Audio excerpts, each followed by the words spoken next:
So I'm not going to speak specifically about an artwork because I have 3 exhibited here, but more generally about my practice. So I use computational technologies, robotics, AI, and so on and so forth to produce animations, video work, still paintings, and installations like I'm exhibiting here. So I developed those drawing robots. And so those drawing robots, they have the minimum necessary to do observational drawings. They have an eye and an arm that can move like that and produce drawing. So with those, I use those as actors to tell other stories. Stories about humanness, what I think has not changed in us, what I think is what defines us. But it's my perspective on that, and it's also influenced by childhood memories and different elements, biographical and also general elements. And I use traditional themes in art, in Western art. But for me, the technology, the new technologies that I use are only the medium. It's not at all the subject. Insofar as, of course, technology is one of the elements that define humanness, so obviously there is some links. So yeah, I tell stories about existence, about humanness, and so on and so forth with these works. So how to experience the artworks that I'm presenting in this exhibition? So first, don't ask yourself how it works. It's not important. There are no technological demonstrations. That's not the point. You have to be naive. Like if you go to a museum and look at paintings, you don't spend your time thinking, oh, how does the artist put the pressure on, how the canvas is stretched. Those are stories. Look at it as if you went to see a puppetry spectacle or a play, or a sculpture, an installation. Just be naive, just accept. And after, when you come out, maybe you can think, oh, how did that work in the end? But be naive. And if you take part in the human study #1 performance, so where you sit and a number of robots, 5 robots are going to draw you, you are an actor in this installation, and your experience will be far better if you take your role seriously, honestly. So you stay still, like if you were in a live drawing class, if you were the model, and then the robots are going to draw you, and you're going to notice that some are more nervous, some softer, etc. when they look at you. But you have a duty as a performer, because people are going to watch the installation, and it's very important that you're still. And your experience will be far richer. You'll see it seems long, 20 minutes, but if you do it seriously, at some point your mind will wander and you will think about something else. So be naive. It's not about the technology, it's about the art. Interesting question. Thank you for asking it. Well, I think, well, I should not say that, but there are some of the top new media artists from Europe in this exhibition, so it is a good reason. No, I mean, it's still not, it's becoming more and more common to see new technologies used by artists in exhibitions, even in contemporary art exhibitions, but it's not that common. Here you have something that is a representation of a state of the art in this field, in new media, with what I believe are some of my best colleagues, and but it is a bit pretentious to do that.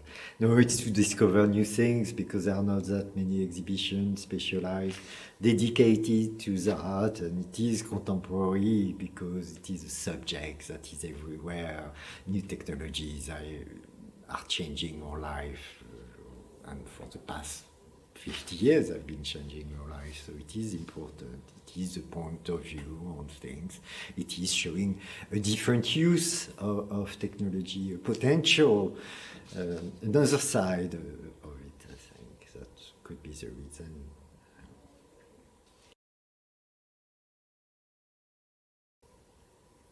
Well, yeah, I mean, of course. So we are in the age, apparently, but AI has existed since the beginning of computers in a certain way. Now there's been those progresses that seem amazing.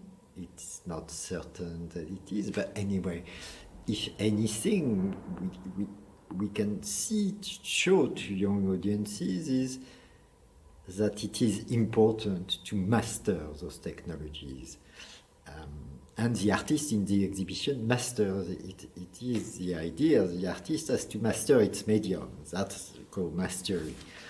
And with no AI, and AI it is very important to master this technology. Otherwise, it will make us lazy, could be dangerous, it could be used for bad things. You know, it's like any other technology. A hammer is a technology. Yeah? A hammer, if you use it badly, you bang on your finger, you hurt yourself. You can hit your neighbor, that's another use of technology, or you can sculpt a marvelous sculpture with a hammer.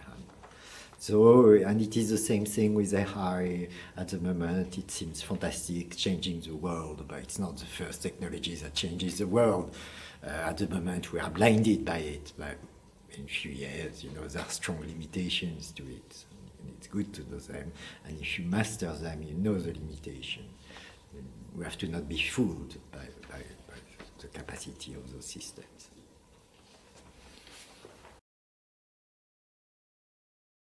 Yeah, for me, AI or digital art in my practice has no importance. What I mean, no importance is that AI or the technology you use could be a pencil, a camera, whatever, performers. The problems of being an artist don't change. You still have to ask yourself the question and answer. It's what to do, how to do it, and how to sell it. That's it.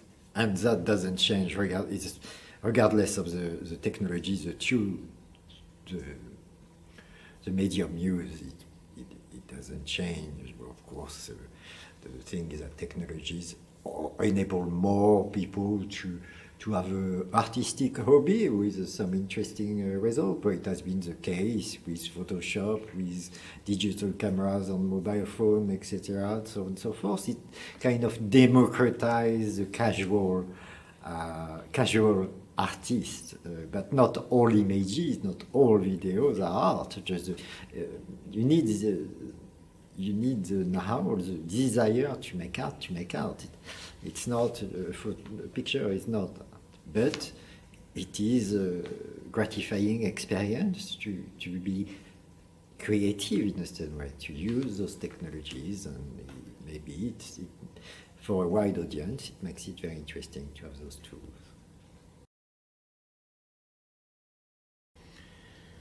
About artificial intelligence, I have already talked about that, but I'm going to talk again about it. So about artificial intelligence. Again, it's very important with technology, any kind of technology, to master them and to use them for the good. So new AI technologies, we have seen it, can be used to manipulate humans, to trick them in a certain way, also to make them lazy. And one of the problems with contemporary technology, like the LLM, like ChatGPT or those kind of systems, is that we are blinded by them, and it's making us very lazy. At the moment, the internet is being filled with second-hand and crap content produced by the system. It is overloading and polluting everything. So it is it is very, very important to not become lazy.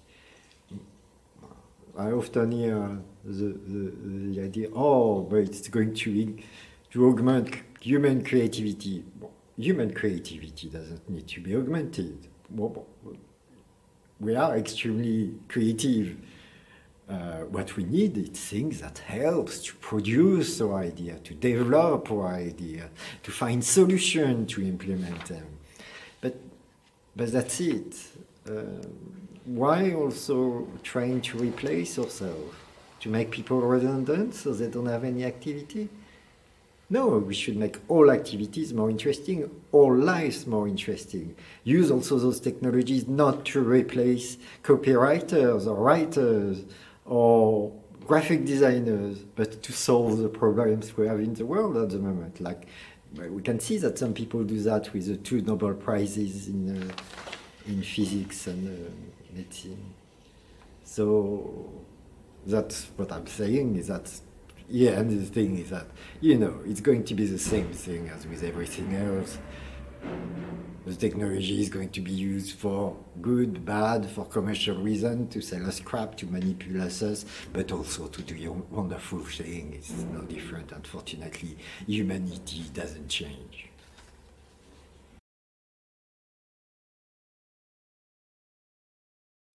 Okay, so yeah, it's not really, it's not exactly my practice. I'm not really imitating humans. I use robots as actors in those installations, so I guess, yes, it is a type of imitation, but it is not an imitation, it is a depiction of humans, which is very different. In a certain way, in a certain way, yes, it is very different to imitate or depict. So, in a certain way, I emphasize certain elements of humanness, etc., in my robot. And as I say, I use them to depict after some stories about humanness, about humanity. So this is true, but it is not a question of imitation. And even, so the research and all this work originated from the year 2000. I started to work on systems that could do drawing, but it was not an imitation. I used to be a painter, and at some point I could not draw anymore. I could not be spontaneous in my drawing practice. And then I built those machines and did this research to not replace myself, but to go further, to explore differently the drawing practice. So it is not at all imitation. And it's the same thing for me. I mean, I am still the author of the drawings because I write the software so in a certain way, and when I use models, I train the models with my own data set, and I do research even with bigger models to make them my own. So I am in the systems, and the drawings are still mine. It is not this kind of thing. And after, how people should perceive the work as art.